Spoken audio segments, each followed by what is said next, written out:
Bonjour Franck de J-Team, bienvenue pour un nouvel épisode des Birdies par la tête, du rêve du rêve au projet, du projet à l'action et de l'action au succès. Aujourd'hui, pour en parler, nous sommes avec Alexandra Recchia.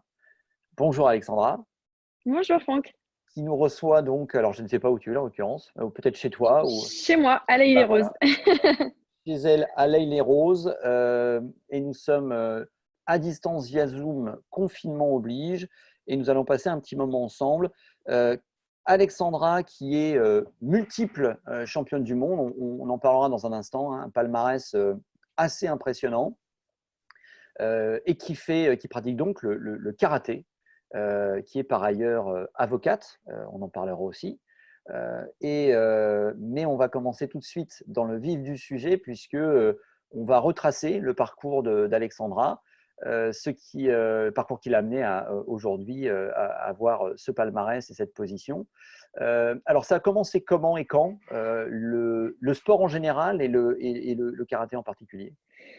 En fait, le sport, j'ai commencé comme tout le monde à l'école et le karaté finalement est arrivé très tôt dans ma vie puisque j'ai commencé à 5 ans et demi.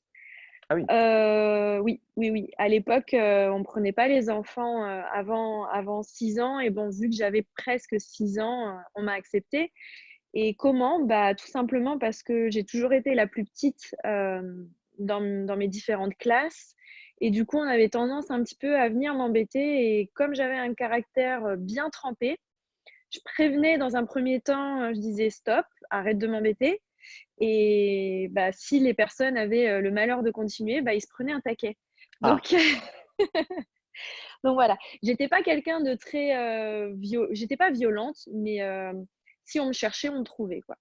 Donc, vu que j'étais la plus petite, que j'avais un caractère très combatif et que j'aimais beaucoup la compétition, enfin, je voulais gagner tous les jeux de société, les jeux de cartes, etc. Mes parents, ils se sont dit, on va la mettre au karaté.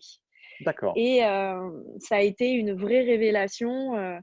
Euh, Mes parents ont rapidement compris à travers les discours de mes entraîneurs, de mes professeurs, que j'étais douée, que j'avais du talent et, euh, et des facilités. Et puis, une chose en emmenant une autre. Voilà, De fil en aiguille, pof, carrière de haut niveau. championne du monde, voilà. C'est simple, en fait. C'est pas De fil compliqué en la vie, en fait. aiguille et quelques années plus tard, enfin Ouais. très très très longtemps plus tard même. Alors, c'est donc préconisation des parents, mais les parents eux-mêmes, ils étaient sportifs, compétiteurs et karatéka ou pas? Alors mes parents étaient sportifs, compétiteurs non. C'était pas trop leur génération, la compétition, mais ils ont toujours été très très actifs de leur côté en sport, et même avec nous, on passait pas un week-end sans faire une sortie vélo, une sortie patin à roulettes, une sortie trottinette. Donc ils étaient quand même assez actifs. Mon papa avait fait du karaté beaucoup plus jeune, en étant adolescent, et ma maman, elle avait une espèce de fascination pour les arts martiaux, donc voilà. J'ai D'accord, terminé sur les tatamis. d'accord. Alors, on va parler du karaté en particulier, et j'aimerais justement que tu nous donnes ta distinction entre arts martiaux et sport de combat, justement, une distinction qui peut Mhm. être intéressante. Tu es originaire tu dis que tu es à l'Aille-les-Roses, tu es originaire de ce coin-là ou tu viens d'ailleurs? Pas du tout, je suis lyonnaise. Lyonnaise, d'accord. Bah, Oui, décidément, il se passe des tas de choses à Lyon. J'arrête pas de rencontrer des gens qui sont de Lyon. Et ouais, ouais, ouais, lyonnaise expatriée. d'accord. Et en dehors, alors j'imagine que tu n'es pas devenue tout de suite une championne. Est-ce que tu as pratiqué d'autres sports? Est-ce qu'il y a eu d'autres sports et d'autres sports peut-être en compétition avant que le karaté s'impose comme étant la voie? Non, j'ai commencé à 5 ans et demi. À 6 ans, je faisais ma première compétition et j'ai jamais arrêté. J'ai jamais D'accord. fait autre chose à côté. D'accord, Voilà. d'accord. Jeune, du coup, pendant ces années-là de formation initiale, on parle de 6 ans, 10 ans, ça représentait quoi la pratique comme en rythme hebdomadaire, en heures d'entraînement hebdomadaire à peu près? Alors, quand j'étais au tout début, c'était 2 séances par semaine, hein. Quand on a 6 ans, 2 séances par semaine. Et avant d'intégrer l'équipe de France, j'étais à 3, 4 séances par semaine. D'accord, Ouais. d'accord. Donc, vers les L'équipe de France, 14 c'est ans, quand? quoi. Ah ouais, 14 ans, d'accord. Et Voilà. oui, parce que comme on le disait en aparté avant de commencer, on ne joue pas au karaté. Non. Donc, dès le début, il y a peut-être une approche peut-être un peu plus ludique pour les enfants, je ne sais pas. Mais en tout cas, dès le début, enfin, c'est du travail, quoi. C'est un entraînement sérieux, rigoureux. On n'y va pas que pour Oui. rigoler, quoi. Ah non, non, non. Alors, bon après, bien sûr, tout dépend des clubs. Mais moi, je sais qu'à l'époque, quand j'ai commencé, c'était très studieux, très rigoureux et c'était vraiment ces valeurs-là que mes parents aimaient vraiment dans le karaté. C'est le côté vraiment martial avant de promouvoir le côté sportif. Voilà, c'est ça la différence entre les sports de combat et les arts martiaux. C'est que les arts martiaux, il y a tout un code moral, des valeurs qui sont véhiculées et le traditionnel passe avant le côté sportif. Alors que dans un sport de combat plus classique, bah, c'est le sport. Voilà. Nous, il y a tout un aspect traditionnel avec l'apprentissage des noms des techniques, que ce soit les blocages, les coups de poing, les coups de pied, l'apprentissage des katas, qui est un ensemble d'enchaînements codifiés, un combat imaginaire à retranscrire sans erreur. Il y a aussi les kions. Les kions, c'est plus l'aspect technique. Donc, il y a un vrai côté apprentissage traditionnel qui est différent d'un sport classique. Justement, en parlant d'apprentissage, quelles ont été aux différentes époques, enfin en tout cas aux différentes étapes, quels ont été tes maîtres et quelles ont été les rencontres dont tu estimes qu'elles ont vraiment été déterminantes pour toi? Ouais. Alors mon premier prof, c'était un club familial à Saint-Fond en banlieue lyonnaise. Je suis toujours en contact avec lui, même si, je le vois très peu. Ça a été à l'époque, c'était comme, un deuxième papa pour moi. Vraiment, au-delà du côté sportif, il avait un côté humain et pédagogique, qui était impressionnant et il faisait toujours attention à demander, «Ça se passe comment l'école?» parce qu'attention, l'école, c'est important, donc voilà, c'est pour ça que je dis comme un deuxième papa. On avait vraiment une relation, fusionnelle et il s'intéressait à tous les aspects de ma vie donc c'est aussi ça, le côté martial, c'est vraiment un accompagnement au-delà du sport, c'est un accompagnement, dans la vie, des jeunes, qu'on peut avoir, depuis tout petit, quoi donc c'est des relations, inoubliables et hyper enrichissantes. Et donc son accompagnement, ça a duré combien de temps? 8 ans. Je suis restée 8 ans dans ce club-là et en fait, jusqu'au jour où il m'a dit: «Écoute, je pense que je suis arrivée au terme, de ce que je pouvais t'apprendre et que si tu restes et ben, tu vas stagner et tu évolueras plus. Donc il va falloir que tu rejoignes un club, axé beaucoup plus compétition, surtout si tu as des objectifs de performance». C'est à ce moment-là que j'ai changé de club. Ah alors que ce soit venu de lui, c'est quand même pas anodin, Non, et c'est certain. Ouais, et c'est et vrai et que c'est une vraie humilité de sa part, d'avoir eu le courage, et la franchise d'admettre, ses limites, quoi.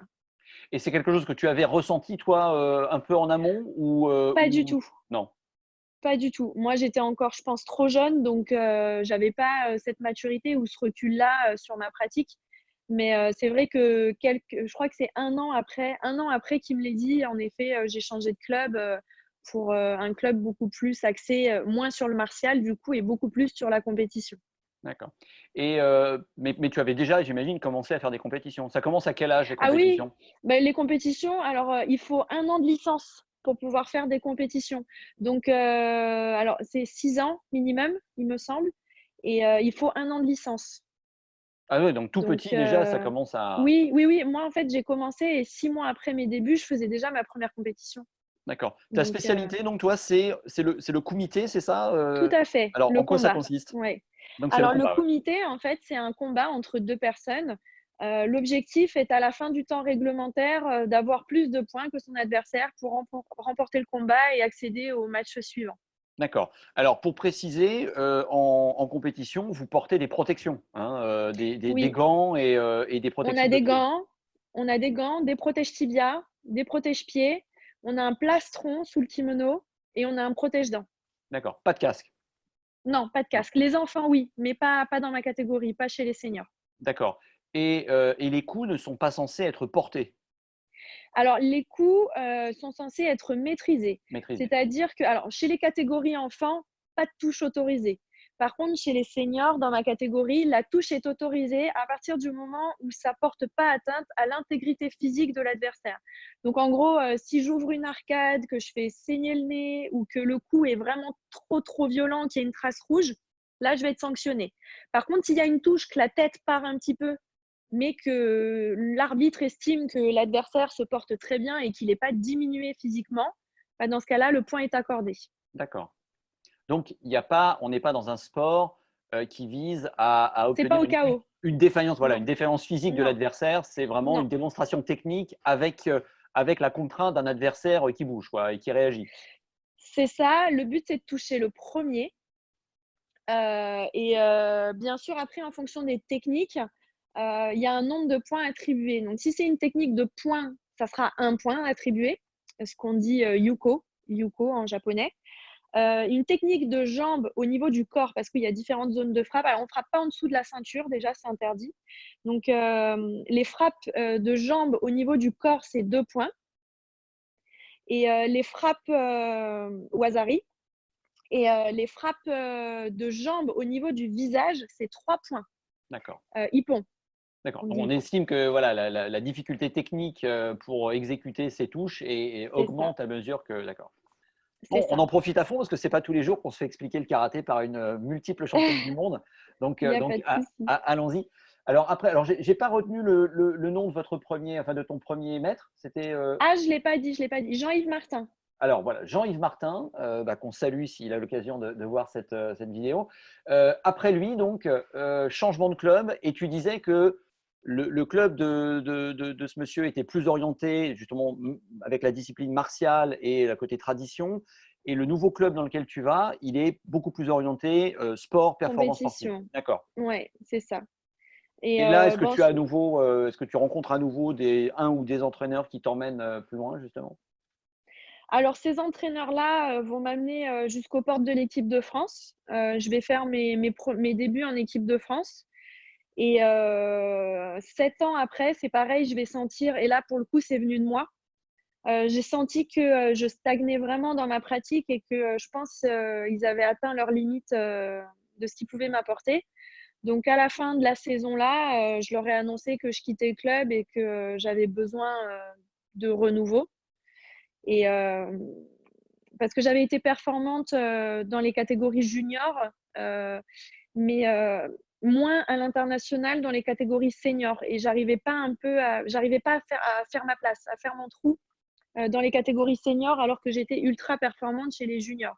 Et qu'en France, j'étais numéro 1 chez les seniors. Donc, j'avais du mal à franchir un palier.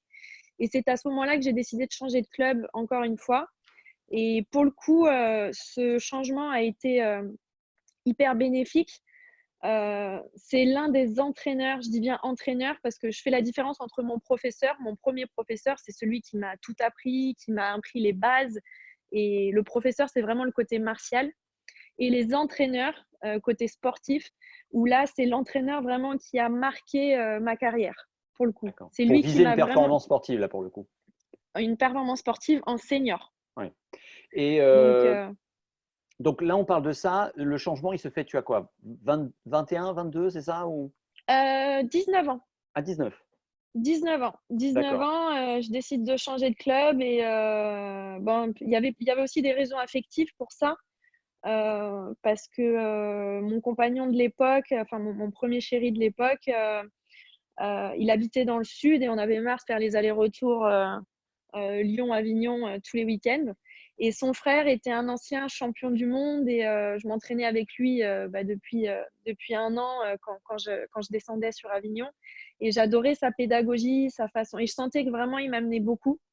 Donc, du coup, je me suis dit, bon, bah, voilà, ça y est, je vais quitter le nid familial, je vais faire mes études dans une autre ville, puis je vais changer de vie, quoi. Et après, l'élément déclencheur, ça a quand même été le sport. D'accord. Et alors, donc, tu fais référence à tes études. Parallèlement, donc, tu vas au lycée, tu passes le bac et qu'est-ce qui t'oriente à ce moment-là? Sur quoi tu bases ta décision de choisir une filière scolaire plutôt qu'une autre? Alors à la base, après le bac, je voulais faire une école de commerce en alternance. Sauf que j'ai pas trouvé d'entreprise pour effectuer l'école en alternance et je voulais absolument pas la faire en initiale. Donc mon plan B, ça a été la fac de droit.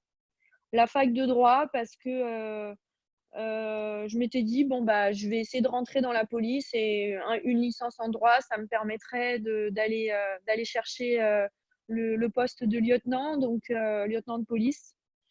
Donc voilà comment initialement je suis partie dans le droit. Et puis, un peu de la même manière, de fil en aiguille, première année, deuxième année, troisième année. Bon, bah, je suis lancée, je vais faire un master 1. Après le master 1, bon, bah, je suis lancée, je vais faire un master 2. Et puis, au cours du master 2, stage en cabinet d'avocat. Et là, je découvre que bah, c'est ce que je veux faire. Voilà. Donc, D'accord. je l'ai découvert sur le tard, hein, mais voilà. Alors, on reviendra sur les orientations et les choix professionnels. Je voudrais qu'on revienne un petit peu au karaté. D'après toi, quelles sont les qualités requises pour réussir au plus haut niveau en karaté? En tout cas, déjà dans ta catégorie, parce que peut-être que ça change en fonction des catégories de poids et des morphologies, mais dans ta catégorie, sur quoi reposent, d'après toi, les clés du succès au plus haut niveau? Alors, dans ma catégorie, alors, bien sûr, ce qui prime dans ma catégorie, ça va être la vitesse et l'explosivité parce que forcément, je suis chez les poids plumes. Donc, plus on va vite, plus on est explosive, plus on va surprendre l'adversaire. Mais après, je dirais à valeur égale, il y a aussi le coup d'œil, le timing. C'est vraiment des éléments qui sont ultra importants parce que si on va vite, mais qu'on ne déclenche pas dans le bon temps ou au bon moment, bah, ça peut servir à rien. Donc, je dirais à- de manière équivalente la vitesse et le coup d'œil, le timing. Est-ce qu'on peut comparer le karaté en Mm. kumité à l'escrime avec ce côté confrontation, frapper enfin, toucher le premier, vitesse et coup d'œil, il y a pas mal de points communs en fait. Ah, oui, complètement, complètement. C'est vrai que d'ailleurs, pour avoir fait tester le karaté à Laura Flessel il y a quelques années, Ouais, elle avait un bras avant, bon, ce qui est logique puisqu'ils se servent de leur bras avant. Elle avait un bras avant assez extraordinaire en karaté. Notre bras avant, bah, c'est comme elle le prolongement, enfin c'est son le fleuret prolongement de quoi. son Ouais. bras, c'est son fleuret, mais voilà, oui, oui, c'est vrai il y a des grosses similitudes, à la différence que nous, on n'est pas que dans l'axe. Voilà, on utilise aussi les mouvements latéraux, on peut tourner autour du tatami, on a une surface qui est beaucoup plus arrondie que bah, eux, ils ont une surface très linéaire. Et aussi que nous, on a une variété technique qui est un peu plus différente puisqu'on utilise aussi les coups de pied et les coups de poing. Et il y a aussi, bon, après là, c'est vraiment rentré dans le détail technique, mais tout ce qui est balayage, projection au sol avec finition. Oui, effectivement, parce que ça fait partie Ouais, aussi des possibilités de marquer des points, c'est en renversant l'adversaire, effectivement, ouais, même si en ce n'est la pas la faisant tomber au finalité sol. première.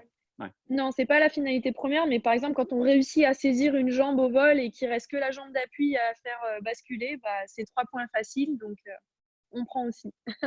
D'accord. Alors, alors, on n'a pas eu le nom du deuxième entraîneur non plus, du coup. Enfin, de l'entraîneur, pour le coup, après le professeur. Alors, je citerai pas mon deuxième club parce que ça s'est pas très bien fini D'accord. donc voilà. Mais par contre, l'entraîneur qui m'a le plus marqué, c'est Cécile Boulesnan, qui D'accord. a été alors en 2000, il a gagné la Coupe de France, il a gagné le championnat de France, il a gagné le championnat d'Europe et il a gagné le championnat du monde. Tout ça en un an. Ah, grosse année. Voilà. Ouais, et en 2002, il fait vice-champion du monde aussi. Voilà. Et Oui, après, oui. il a mis un terme à sa carrière. Mais voilà, c'est vraiment l'entraîneur qui a marqué le plus ma carrière au niveau sportif. Vraiment, c'est lui qui m'a amené là où j'en suis aujourd'hui. C'est intéressant de voir que justement dans cette approche martiale et de son rôle de professeur, on retrouve l'humilité de dire, bon voilà, moi je suis allé au bout de ce que je peux t'apporter, il faut peut-être que tu ailles voir ailleurs. Alors que dans une approche pour le coup sportive et compétitive, bah, voilà, ce signal doit venir de toi plutôt que des personnes qui l'accompagnent. C'est pas Bah, c'est là qu'on inintéressant. voit l'humilité du côté martial et un peu mince, j'ai pas le mot qui arrive là. L'ego en tout cas, L'ego, ouais. exactement Mmh. l'ego, ouais. L'ego du compétiteur. D'accord. Est-ce que, alors au-delà des personnes qui t'ont formé et qui t'ont après entraîné, est-ce qu'il y a eu des inspirations, des gens, des athlètes, des hommes ou des femmes qui, dans ta discipline ou ailleurs d'ailleurs, qui vraiment t'inspiraient en disant moi j'ai envie de faire quelque chose comme ça, quoi. Alors, c'est une question qu'on me pose beaucoup et je trouve que c'est une question difficile, parce que, personnellement, dans ma carrière, j'ai jamais eu d'idole, que ce soit, dans le football, on voit beaucoup de jeunes admirer, des footballeurs et cetera. J'ai jamais eu d'idole.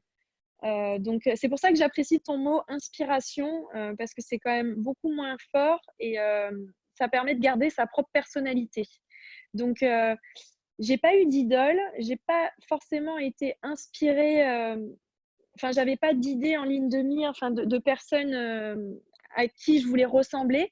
Mais par contre, j'ai eu des espèces de modèles, toutes petites, sur lesquels, enfin, qui m'ont fait comprendre qu'il y avait un espèce de haut niveau, une équipe de France avec, des championnats d'Europe, des championnats du monde et qui m'ont fait comprendre que, bah, c'est ça que je voulais faire, quoi. C'était aussi être championne, une championne, intercontinentale, quoi. Mmh.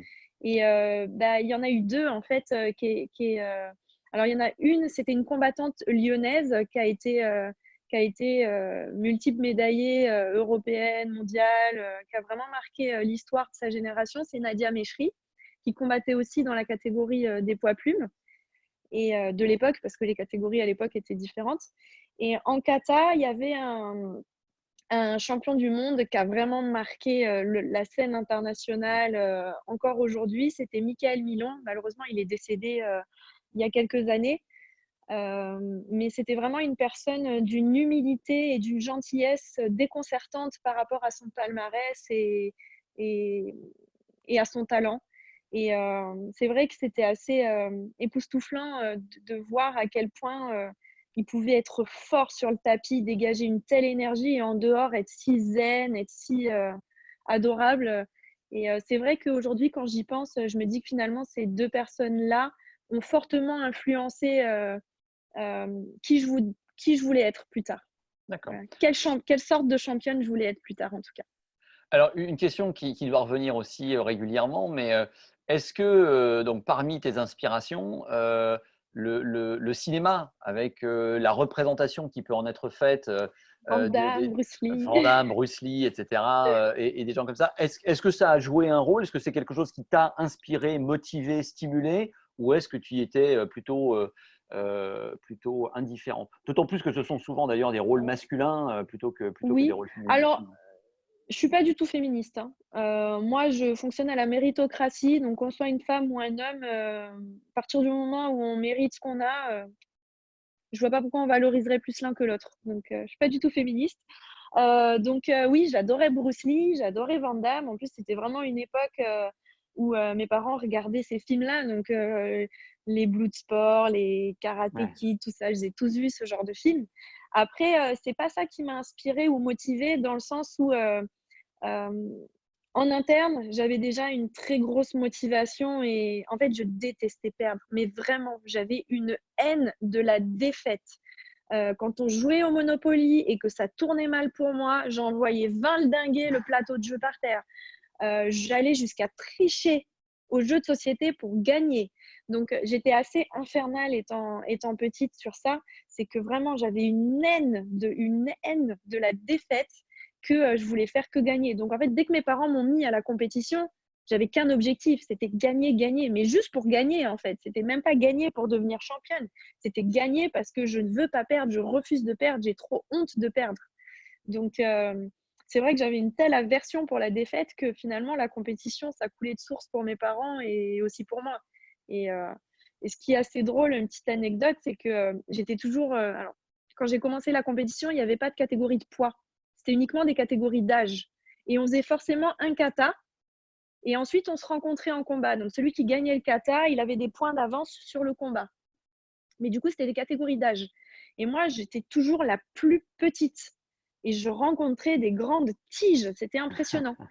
Et pourtant, quand j'arrivais sur le lieu de la compétition, on entendait, mes parents et moi, dire « Oh non, la petite, elle est là. La petite, elle est là. Oh non, bah aujourd'hui, je ne vais pas gagner. Hein. La petite, elle est là. » Donc, c'est assez rigolo de se dire que Bah, même en faisant 1,20 m, on pouvait inspirer la peur chez nos adversaires. Ah bah clairement, oui, C'était oui, ça. c'est Voilà, donc moi, l'identité. je voulais juste bouffer mes adversaires. C'était juste ça mon objectif quand j'étais petite. Gagner, gagner, gagner. Alors, donc ne pas aimer perdre, c'est une chose, choisir la compétition, c'en est une autre.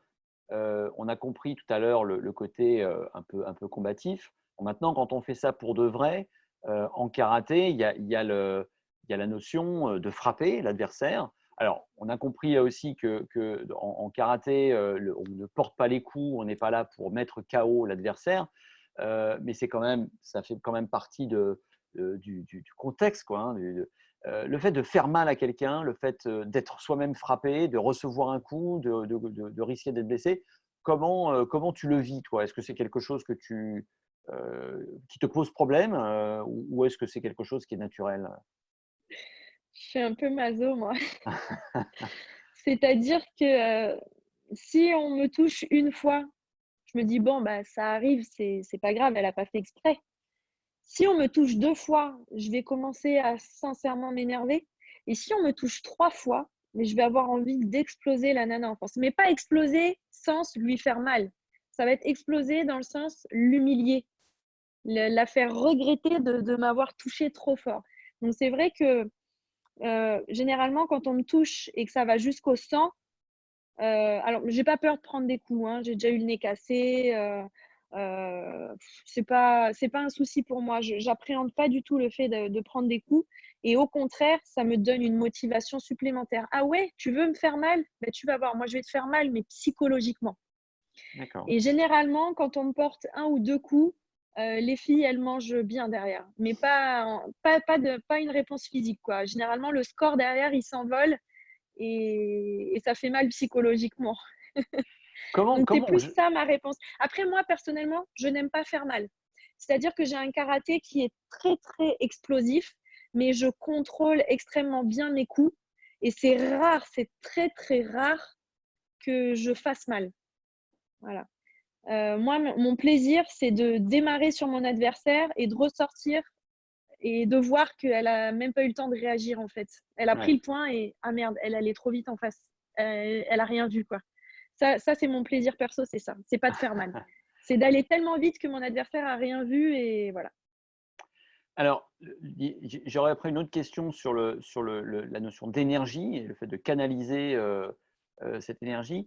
Mais juste un mot encore, sur la peur. Mmh. Est-ce qu'il t'arrive, avant, de monter, enfin, d'aller sur le tatami en face d'un adversaire, d'une adversaire particulière, d'avoir peur, vraiment, peur physiquement, peur émotionnellement? Comment tu gères la peur? Alors moi, je suis quelqu'un d'assez stressé quand même, hein. J'ai toujours été, très très stressée sur les compétitions et jusqu'à une certaine époque, le fait de juste poser le pied sur le tatami, ça me libérait. C'est-à-dire que j'étais très stressée pendant toute la phase d'échauffement, toute la phase d'attente un petit peu et par contre, une fois qu'on salue, que j'ai les pieds sur le tatami et que l'arbitre dit: «Hajime», hop, le stress, il s'évanouissait, il partait et là, j'étais tellement concentrée juste sur mon adversaire et sur l'instant T, ce que j'avais à faire, que le stress, il était plus là. Puis, heu, ces derniers mois, enfin, j'ai été opérée en décembre 2018. J'ai été arrêtée pendant 5 mois. Au bout de 6 mois, je reprenais la compétition et pendant les premiers mois de compétition, c'était que du bonheur, du plaisir, parce que, j'avais été éloignée du tatami pendant un moment et par contre, quand j'ai commencé à redevenir performante, à enchaîner, les finales et cetera, bah, là, il y a un vrai stress qui est arrivé et qui m'a bloquée, mais littéralement bloquée. C'est-à-dire qu'après ces performances-là, pendant 4 mois, je perdais tous mes moyens en compétition. Alors que, et ça c'était récent, hein, c'était, de octobre 2019 à janvier 2020. D'accord.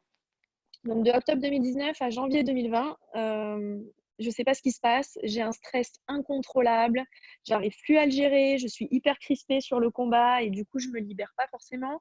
Ou alors même, je perds au premier tour, parce que, mauvaise gestion du stress et cetera. Et là, bah, je me dis: «Mais c'est pas possible. Avec, ton expérience de la compétition, tu es 5 fois championne du monde, tu es en fin de carrière, pourquoi? Qu'est-ce qui se passe? Qu'est-ce qui se passe?» Donc oui, j'ai aussi connu, ce stress, paralysant et qui bloque. Alors, on y reviendra notamment dans le travail de préparation mentale et on abordera le sujet juste après. Mais quand tu dis que avant ça, tu ressentais le stress, mais qu'il disparaissait quand tu arrivais sur le tatami, est-ce que c'est quelque chose que tu as appris ou est-ce que c'est quelque chose ça s'est toujours passé un peu comme ça?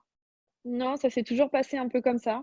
D'accord. Parce que je pense que oui, j'étais stressée, mais que sur le moment, j'étais tellement concentrée sur la tâche et pas du tout dispersée sur, le résultat ou, ce qui va advenir après ça et cetera. Du coup, voilà, c'est pas forcément quelque chose que j'ai travaillé avec un préparateur mental puisque finalement, je me suis mis à travailler avec un préparateur mental très, très tardivement.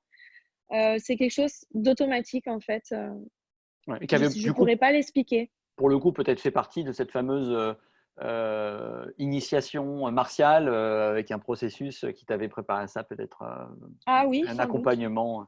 Oui, oui, sans doute. Est-ce que, alors, on a parlé de la peur, est-ce que la peur, est-ce que tu as des peurs en dehors du tatami pour le coup? Parce que quand tu dis qu'il y a justement, il y a cet espace de tatami qui est pour toi un espace où tu te gères bien, où tu contrôles bien ces émotions, est-ce qu'à l'inverse, il y a des aspects de ta vie dans lesquels tu ressens une peur qui te pose plus de problèmes?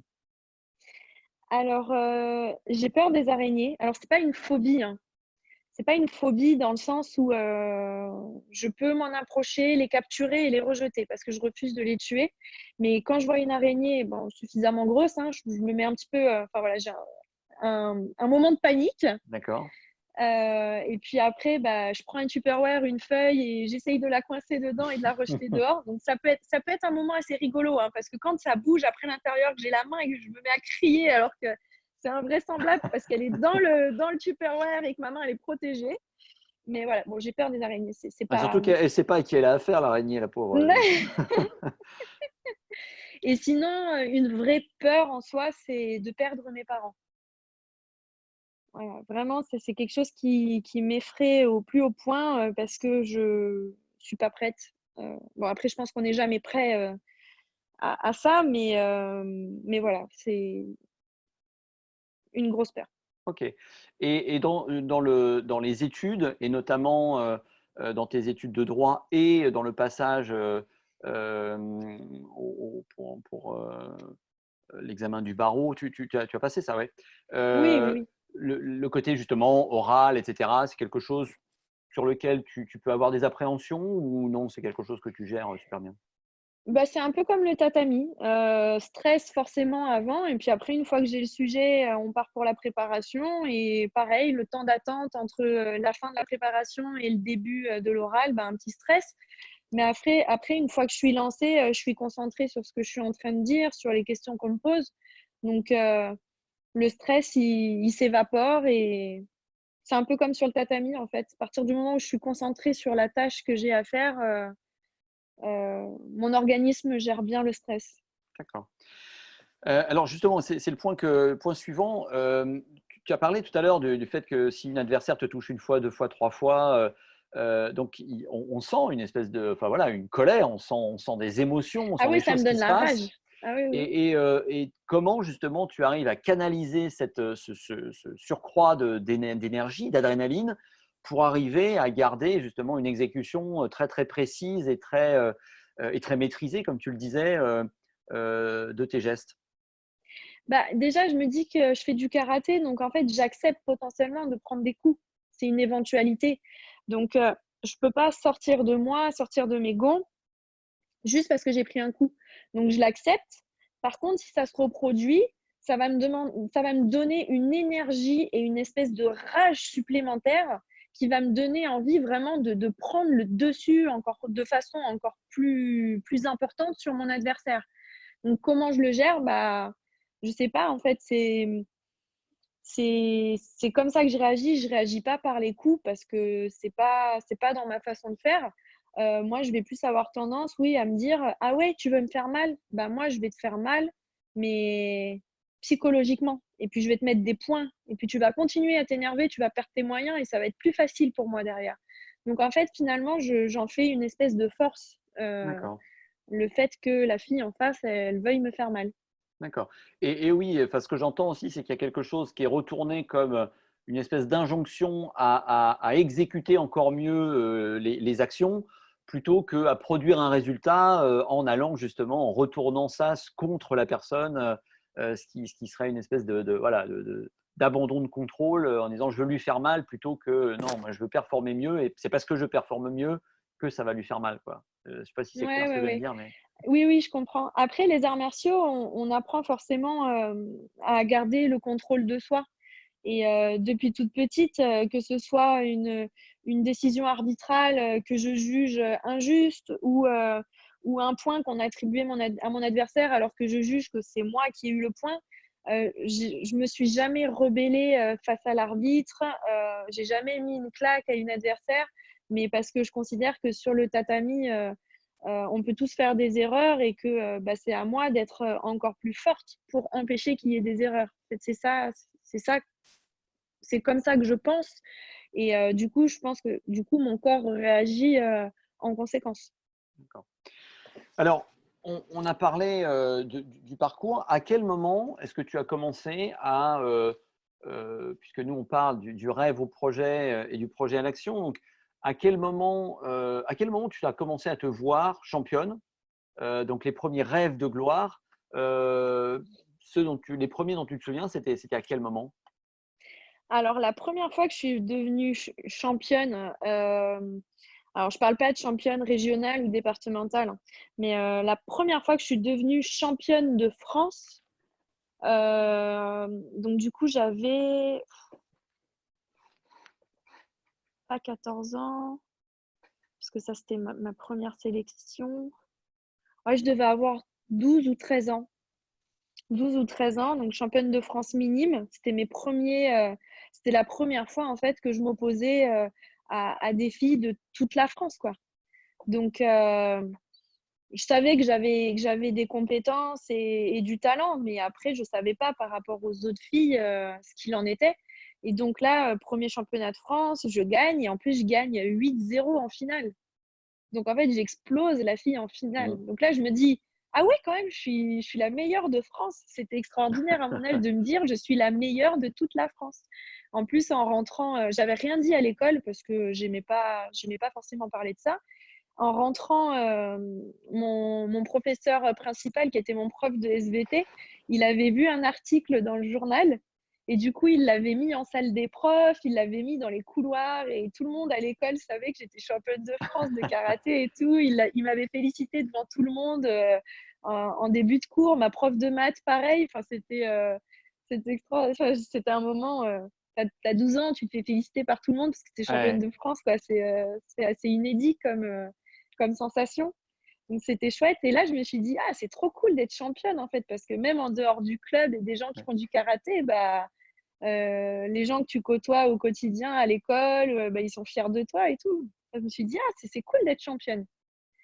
Et là où j'ai vraiment su que je voulais devenir championne d'Europe, championne du monde, bah, c'est quand j'ai fait mes premiers stages en équipe de France, un an après, un an et demi après ce premier titre-là. Là, j'ai découvert que j'ai fait mon premier regroupement en équipe de France. J'ai découvert qu'il y avait une équipe nationale, qu'il y avait des championnats d'Europe, des championnats du monde. Et là, je me suis dit, bon, bah, je suis championne de France. Donc maintenant, la prochaine étape, c'est d'être championne d'Europe. Et l'étape d'après, c'est d'être championne du monde. Voilà, donc je devais avoir à peu près 14 ans. D'accord. Et alors d'abord, même encore aujourd'hui, est-ce que championne du monde de karaté, est-ce que c'est un métier? Alors, pas en France. Euh, Malheureusement, le sport de haut niveau en France, c'est quelque chose qui reste assez compliqué. Euh, c'est pas une des priorités du gouvernement, le sport, malheureusement, hein. Pas dans le sens où j'aimerais gagner des millions, c'est pas du tout ça mon objectif, mais je pense que via le sport, on peut vraiment éduquer les gens. Et par les gens, j'entends les gens, pas juste les enfants. Et je pense que le sport comme vecteur d'éducation, on l'exploite pas assez en France. Donc je trouve ça dommage. Petit aparté. Quelle était la question déjà? Non, la question, c'est est-ce que c'est un métier? Est-ce qu'on en vit en Ah fait? non, Enfin, non, est-ce non, qu'on non. peut Alors, envisager d'en vivre? alors, on n'est pas professionnel du karaté en France. Il y en a très très peu qui peuvent en vivre Il y a quelques gros clubs de plus de 500, 600 licenciés où les profs sont pas, ils sont même pas professionnels parce qu'ils ont leur métier à côté. Mais non, on n'est pas professionnel du karaté en France, sauf si on est cadre d'État, entraîneur en équipe nationale. Voilà. Mais les athlètes ne sont pas professionnels. Après, certains ont la chance d'avoir ce qu'on appelle des CIP, des conventions d'insertion professionnelle avec la RATP, avec la SNCF. Dans ce cas-là, ils sont payés pour s'entraîner et ils travaillent 50 ou 60 jours par an. Donc, ce qui est ridicule, on est d'accord, hein, c'est pas énorme. Mais c'est vraiment 2% des athlètes, quoi. Donc après, on a la chance depuis 2 ans, depuis que notre sport est sport olympique, entre guillemets, d'être beaucoup plus aidé par la fédération. Mais ça reste qu'une petite poignée de personnes. D'accord. Ouais, donc Voilà. c'est aussi c'est quelque chose qui n'est pas forcément compris ou su de la part du grand public, c'est le fait que des Oui. athlètes comme vous, des athlètes de très très haut niveau et même avec des palmarès comme le tien, ne peuvent pas vivre de leur sport en fait. Et par exemple, moi, j'ai pas de sponsor. Mm. J'ai aucun sponsor. Donc, j'ai des partenaires. Donc, ça va être plus de la fourniture de matériel, par exemple. Mais je n'ai pas de sponsor financier. Donc, s'il n'y a pas la fédération derrière qui me soutient, je me retrouve aujourd'hui, et un petit peu mon club aussi, je me retrouve avec rien, en fait. D'accord. Donc, heureusement que la fédération est là, heureusement que mon club aussi est là. Après, j'ai connu une période extrêmement difficile il y a quelques mois et j'ai dû faire une campagne de crowdfunding pour récolter des D'accord. fonds. Ouais. Oui, Donc, donc on a cette image du sport de haut niveau qui est dominé par des sports. Alors, nous, on est en l'occurrence, on accompagne un projet sportif dans le golf, qui est un sport dans lequel il y a effectivement beaucoup d'argent, il y en a d'autres, mais beaucoup de sports, en fait, la plupart des sports. mais Euh, la plupart des sports, même en athlétisme, il y en a très peu qui gagnent leur vie de ça, hein.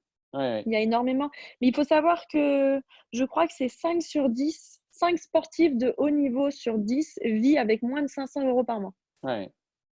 Ouais, clairement, c'est quelque chose qu'on n'imagine pas. Alors, du coup, c'est quoi ton métier? Alors, mon métier, je suis avocate en droit du travail. J'ai prêté serment en janvier 2017 et ça va faire quasiment 2 ans que j'exerce, allez, 5% de mon temps. 5% du temps.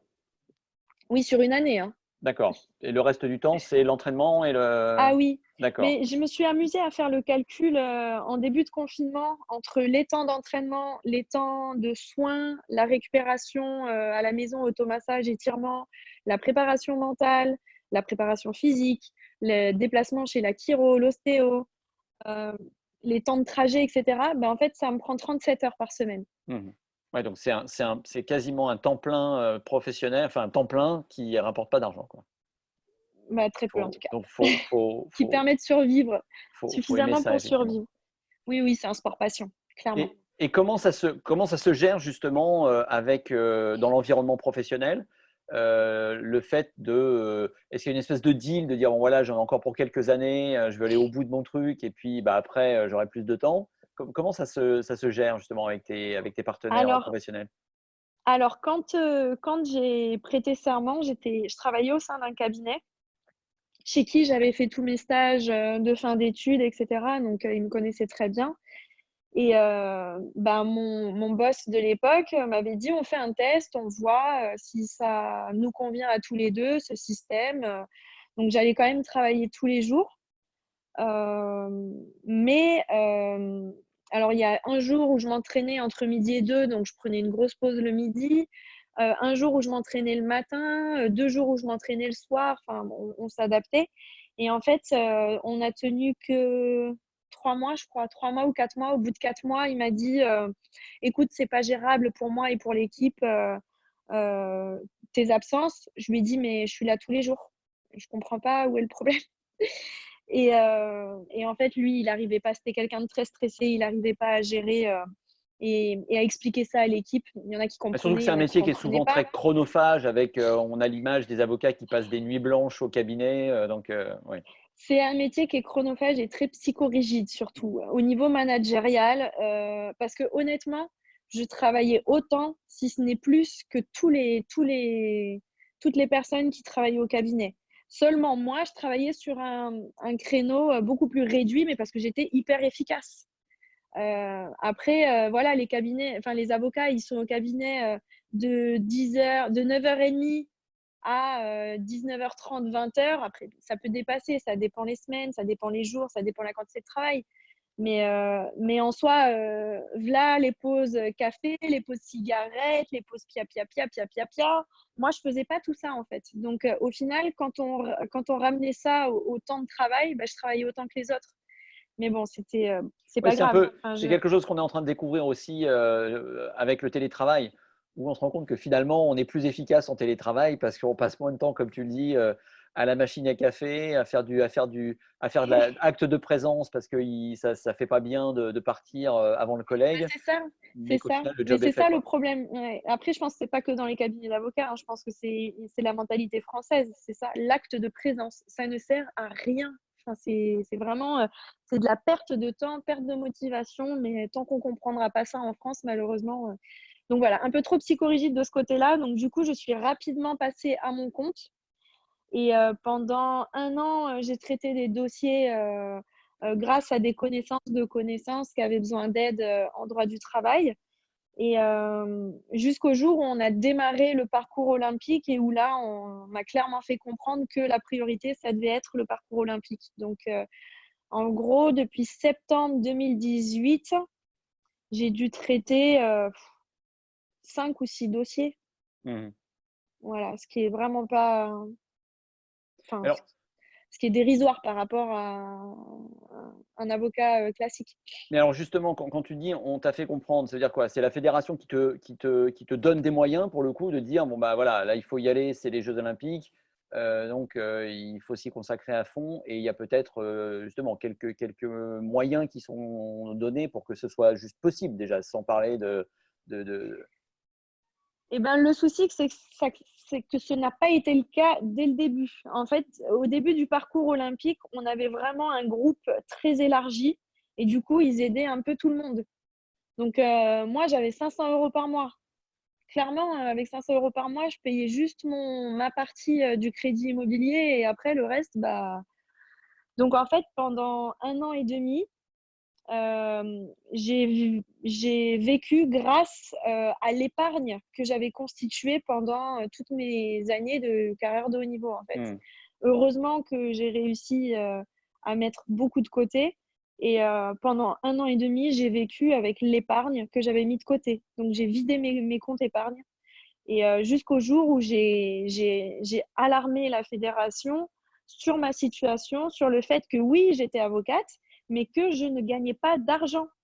Que les dossiers que je rentre, c'est pour payer c'est pour payer mes cotisations URSSAF, mes cotisations à l'ordre, ma responsabilité civile, mes ci, mes ça, et que du coup, je ne pouvais pas me dégager un salaire là-dessus. Et, bon, j'ai dû leur souffler plusieurs fois le mot. Et jusqu'au jour où ils ont décidé de réduire en fait le collectif pour se concentrer uniquement sur quelques personnes. Et là, j'ai pu bénéficier d'une aide beaucoup plus conséquente. Mhm. Voilà. Mais au final, je suis confortable, entre guillemets, hein, je dis bien entre guillemets, depuis le mois de décembre. D'accord. Oui, effectivement, Voilà, c'est quoi. c'est récent. Alors, donc, on a bien compris que c'était pas, ça n'allait pas de soi, hein, le côté matériel, pratique des choses, et c'est pas anodin, parce que c'est un poids à porter, en tout cas, lorsqu'on construit une carrière comme ça. Euh, Parlons des JO pour le coup. Donc, il y a ce plan JO 2020 dans lequel tu es engagé. Vous êtes combien du coup à être dans cette équipe restreinte Alors, sur la dernière compétition, j'ai été toute seule sur la compétition parce qu'ils avaient mis plein d'athlètes au repos. Mais du coup, on n'était plus que 6. D'accord. Donc, il y a 6 Plus personnes qui que 6. sont soutenues, accompagnées par la fédération pour préparer les prochains Jeux olympiques. Ouais, c'est à peu près ça. D'accord. Et toi, tu y vas et tu vises la médaille d'or? Alors, j'essaye encore de décrocher ma qualification. En fait, je devais participer au tournoi de qualification olympique qui devait avoir lieu au mois de mai. Malheureusement, il a été annulé au vu du contexte sanitaire actuel. Donc, on attend de savoir quand est-ce que ce tournoi de qualification aura lieu et je dois terminer dans les 3 premières de ce tournoi de qualification-là pour être qualifiée pour les Jeux. D'accord. Voilà. Mais oui, parce que donc, du coup, les Jeux sont reportés à 2021. Oui.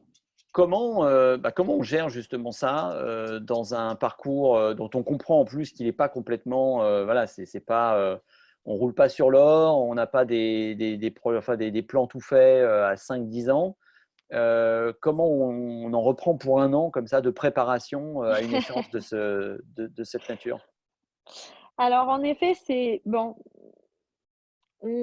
Si, j'ai pas pris de coup de massue sur la tête dans le sens où je m'y attendais et au vu de la situation, vu comment ça évoluait, je m'étais préparée psychologiquement avec mon compagnon à ce que ce soit repoussé d'un an. Donc, on n'a pas été surpris, mais c'est vrai qu'on avait beaucoup de projets après ces Jeux olympiques. Moi, à titre personnel, mais aussi tous les 2 et aussi à titre professionnel. Voilà, on avait le projet de lancer un enfant. Moi, j'avais le projet de démarrer enfin pleinement dans la vie active mon métier. On doit également préparer notre mariage qui aura lieu en août 2021, 3 semaines après les Jeux. Ah, Donc voilà, c'est sûr que. Alors lui, moi ça me posait pas de soucis dans le sens où ces derniers mois, grâce à Pierre, dont on va parler plus tard, j'ai vraiment retrouvé une grosse masse d'énergie, une grosse envie, du plaisir sur le tapis, et comme quand j'avais 20 ans. Donc, ça, c'est chouette. Donc, ça ne me dérange pas du tout de repartir pour un an. Au contraire, je vais pouvoir optimiser le programme de Pierre, donc c'est top. Après, c'est plus mon compagnon qui souffre de la situation dans le sens où bah, je suis souvent absente.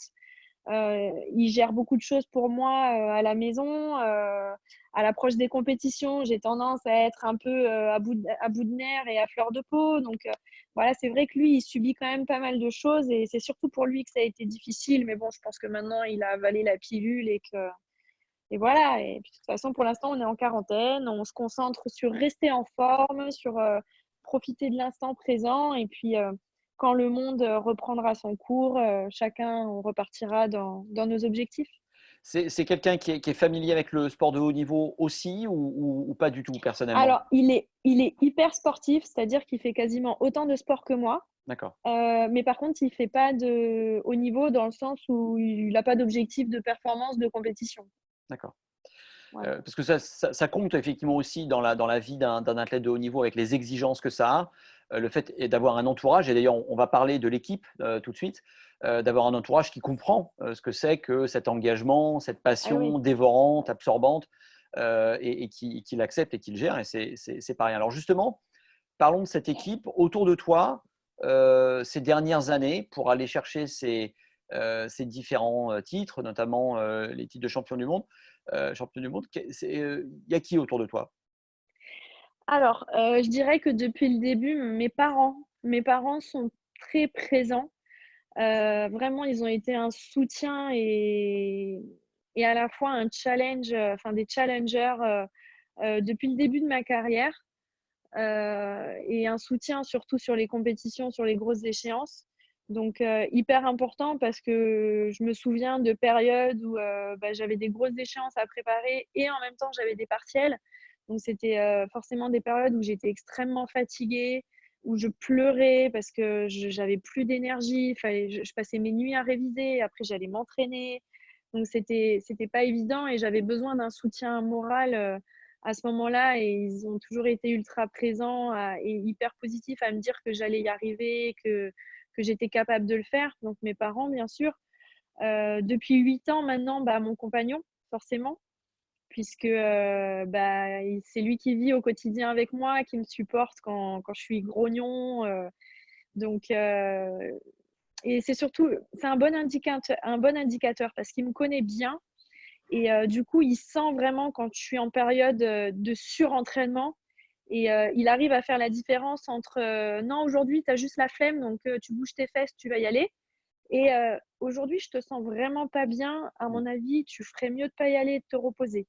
Donc, je peux vraiment me servir de lui comme indicateur puisqu'il est totalement objectif.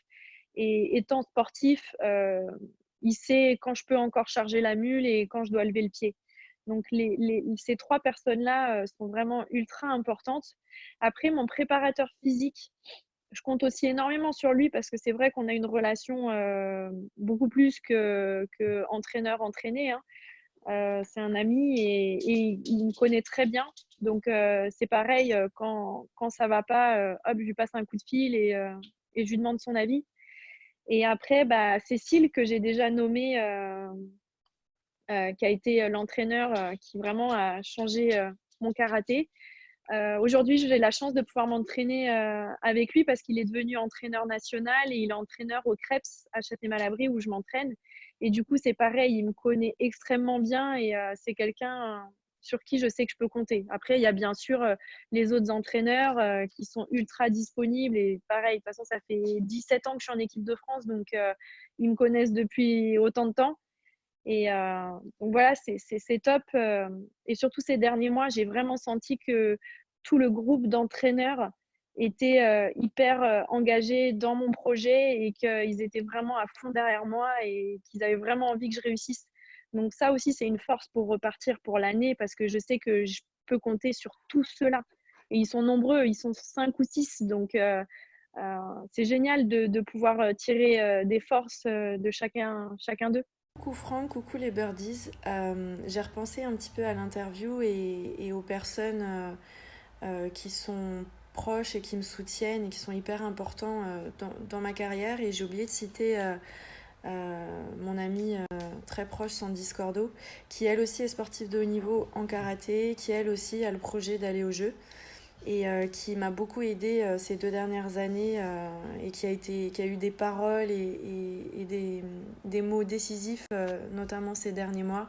Elle a toujours de très bons conseils, très avisés et je sais que elle me comprend, elle sait ce que je vis et elle est d'un soutien indéfectible. Elle a toujours les bons mots, les bonnes idées et voilà. Je pouvais pas ne pas la citer, c'était pas possible. Donc voilà. Est-ce qu'il y a dans le team, enfin dans ton équipe élargie, d'autres athlètes, justement, d'autres karatékas qui préparent comme toi des grosses échéances et avec lesquels vous avez des échanges?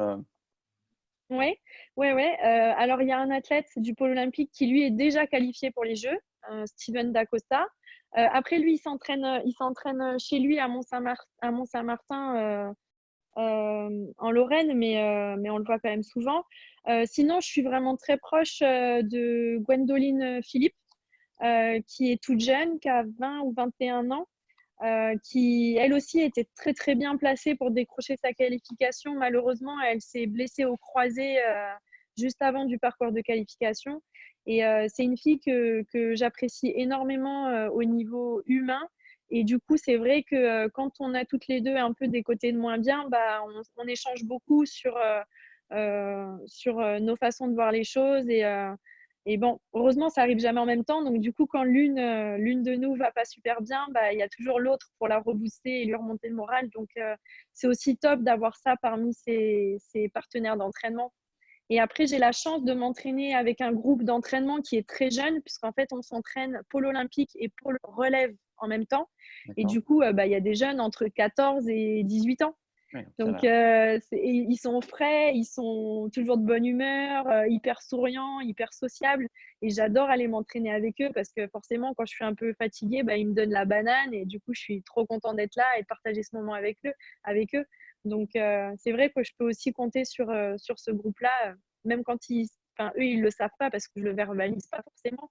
Mais c'est vrai que quand j'en ai l'occasion, je les remercie de m'apporter de la fraîcheur et de l'enthousiasme.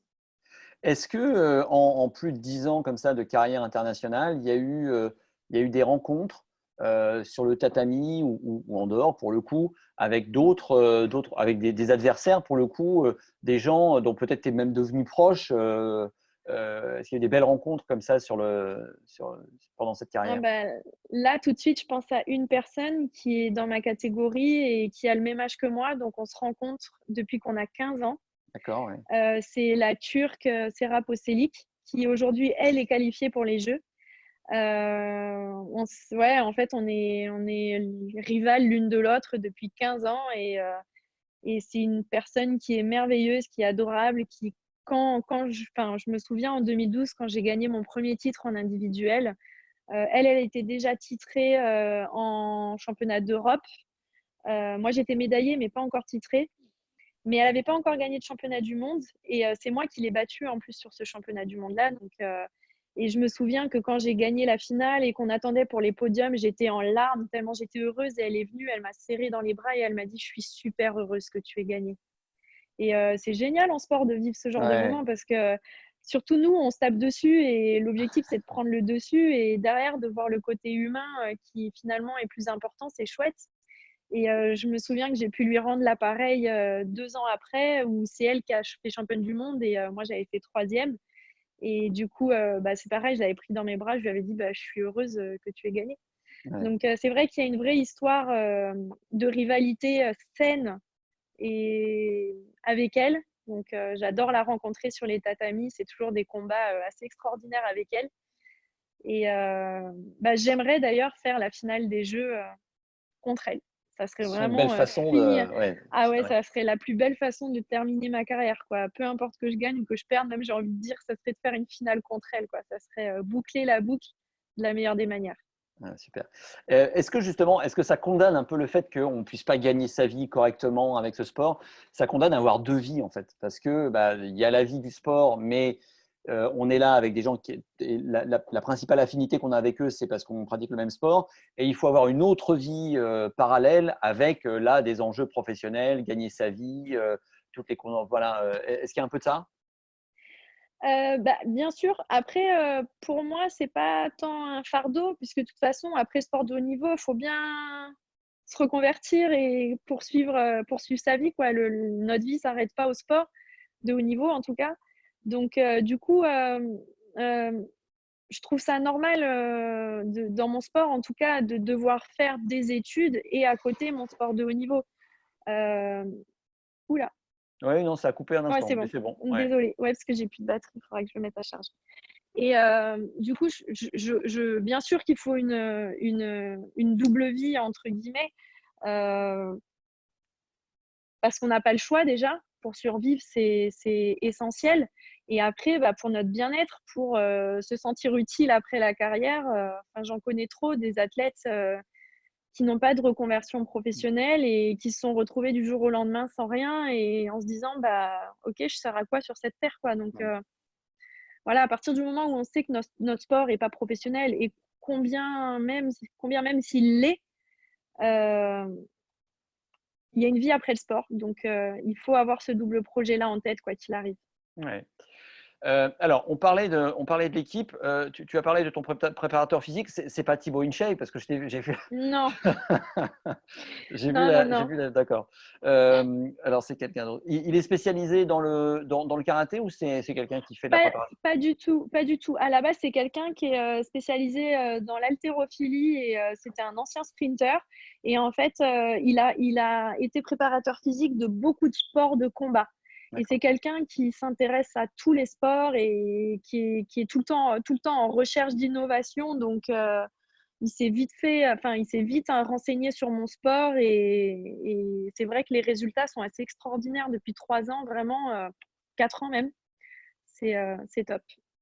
Alors, on a un dernier mot sur la professionnalisation. Il y a l'émergence ces dernières années du MMA, qui Ouais. donc Mixed Martial Arts avec une grosse fédération professionnelle, l'UFC, qui est menée de main de maître par un gros businessman américain, Dana White, et qui, pour le coup, là, draine beaucoup d'argent et notamment chez les femmes, avec Mhm. une scène féminine qui est en train de monter. d'abord, est-ce que tu t'y intéresses et est-ce que c'est quelque chose qui, voilà, ou que tu regardes ou que tu suis ou d'une façon ou d'une autre? Alors, on me pose souvent la question: «Oui, tu veux pas te reconvertir après dans le MMA?» Non merci. Si je fais du karaté, c'était justement pour essayer de garder ma tête intacte, Ouais, donc c'est pas ouais. derrière pour aller faire du MMA et m'enfler comme jamais. Non, non, non, alors j'ai déjà regardé, quelques combats, parce que mon compagnon, pour le coup, lui, il s'y intéresse. Mais après, moi, c'est pas quelque chose que j'affectionne particulièrement, même si j'admire, le travail et le courage qu'il faut pour rentrer dans la cage. C'est pas quelque chose qui me plaît, forcément. Je suis plus CrossFit, en fait. D'accord. Voilà. Ça Après, saigne moins a le priori. C'est moins sanglant. ah, on peut saigner aussi, On attention, peut hein, saigner les aussi. mains qui Oui. s'ouvrent et cetera. Les tibias Les sur les tibias box. avec la barre et puis avec Ouais. la barre Ah aussi quand bah, ça frotte. aussi, ouais. Mais non, non, mais oui, c'est totalement différent. Après, le combat qui est mené aujourd'hui pour, la légalisation, Oui. des compétitions, bah, moi, je suis pas forcément contre, la légalisation. Je vois à partir du moment où c'est bien encadré, pourquoi pas? Je suis pas contre. Après, il y en a qui jugent que c'est trop violent. Je pense qu'il y a des études, qui ont démontré que la boxe anglaise pouvait être beaucoup plus violente et Sur le corps, impactante oui, oui, oui. sur le corps que le MMA. Donc à partir de ce moment-là, pourquoi interdire la compétition, en France? Non, enfin voilà, je trouve pas que ce soit forcément justifié. Donc pas de rêve de reconversion et pas de, Ah, en MMA? pas de, Non, non, non, non, non. pas de Non, regret non. de carrière en se disant j'aurais Ah, pu. bah non, pas du tout. Pas du tout. Alors, dans l'équipe, dans le dispositif pour aller vers la performance, la préparation mentale est un aspect important. Donc, tu as évoqué tout à l'heure que c'était arrivé très tard pour toi parce que voilà, tu n'avais pas ressenti un besoin particulier. Oui, Mais il y a eu cette phase oui. d'octobre 2019 à janvier où il y a eu ce coup de voilà, période compliquée. Donc, est-ce que tu peux nous expliquer comment ça s'est passé et qu'est-ce qui t'a amené à un moment à aller rendre visite à Pierre David qui a occasionné notre rencontre, hein. C'est lui qui m'a Mmh mh. parlé de toi et qui nous a conseillé d'échanger. Alors, c'est vrai qu'entre octobre 2019 et janvier 2020, j'ai enchaîné les contre-performances et du coup, mon staff a commencé à s'inquiéter et moi aussi forcément. Hem, mais et en fait, c'est juste j'ai décidé à un moment donné, de faire quelque chose. Je crois que c'est la semaine juste avant ma dernière contre-performance en janvier, j'ai une amie qui est également sportive de haut niveau, karatékate, Sandy Scordo, m'a envoyé le lien, de la webconférence animée par Pierre David.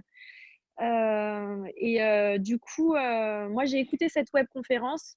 Elle disait enfin, l'intitulé c'était, hem enfin, c'était sur les déblocages, sur se libérer de ses peurs. Voilà, c'est ça, sur se libérer de ses peurs. Donc, je me suis dit, bon, ça ne coûte rien, 45 minutes de mon temps à écouter. Donc, j'ai écouté la webconférence. J'ai trouvé son approche hyper intéressante. Mais toutefois, je n'ai pas voulu prendre de rendez-vous téléphonique avant ma compétition parce que je me suis dit que c'était peut-être pas le bon moment de tout chambouler avant. Et en fait, malheureusement, à cette compétition, je fais une grosse contre-performance. Et je me souviens le vendredi, et je me souviens le samedi avoir envoyé un message à Pierre et en lui disant: «Écoute, il faut absolument, qu'on s'appelle parce que là, ça va plus du tout et il faut que je trouve une solution». En fait, j'ai eu un espèce de ras-le-bol de mes contre-performances, de subir en fait, mon état psychologique et du coup, bah, j'ai eu un entretien de 45 minutes, par téléphone avec Pierre David et à l'issue de cet entretien, j'ai démarré, le programme. Alors, on va y venir dans un instant, mais à ce moment-là, donc tu dis que tu as une série de contre-performances. Est-ce que tu identifies le problème? D'abord, c'était pas physique, c'était pas technique, c'était Non, pas. oui, Est-ce que tu oui, identifies le problème? j'avais identifié le problème. J'avais peur. Peur, peur de perdre, peur de pas arriver au bout de mon objectif et j'arrivais pas à avoir plus de détermination que de peur.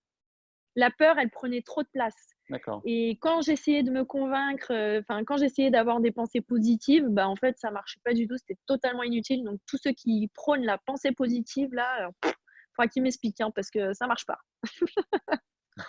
Mais alors, parce que cette période, elle est arrivée après une convalescence, donc.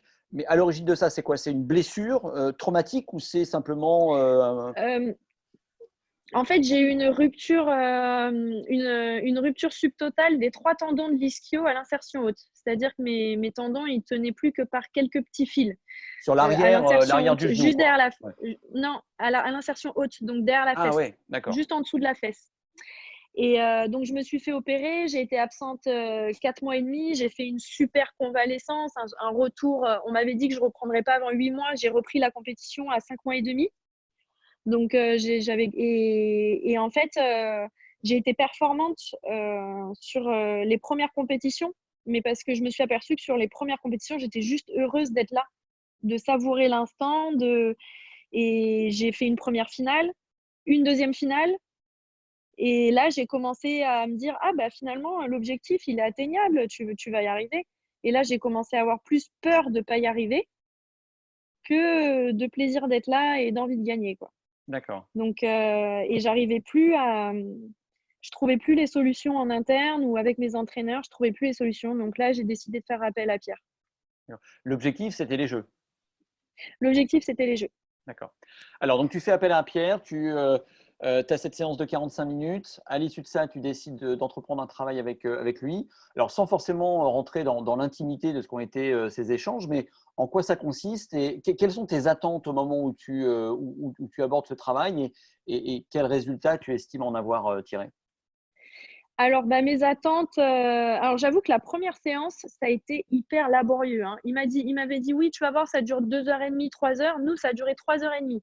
Donc c'était hyper laborieux. La première séance de dépolarisation, Mhm. c'était hyper laborieux. Vraiment, j'arrivais pas à trouver, les bénéfices, de la situation que j'étais en train de vivre, et j'arrivais pas à trouver les inconvénients, bah, de réussir. Donc du coup, ça a été très, très long. Mais une fois que le système, j'ai fini par comprendre le système, bah, finalement, 3 semaines après, déjà, j'ai vu des résultats. C'est-à-dire que sur la compétition que j'avais 3 semaines après, et ben, le stress, il n'était pas du tout le même. Vraiment, j'ai réussi à m'exprimer sur la compétition, à me libérer. Bon, j'ai pas fait le résultat escompté. Je perds en quart de finale parce que j'ai eu un moment d'inattention. Mais en soi, ça n'avait rien à voir avec les 4 compétitions précédentes où vraiment j'étais bloquée et paniquée. Donc déjà, je me suis dit: «Cool, je suis sur le bon chemin».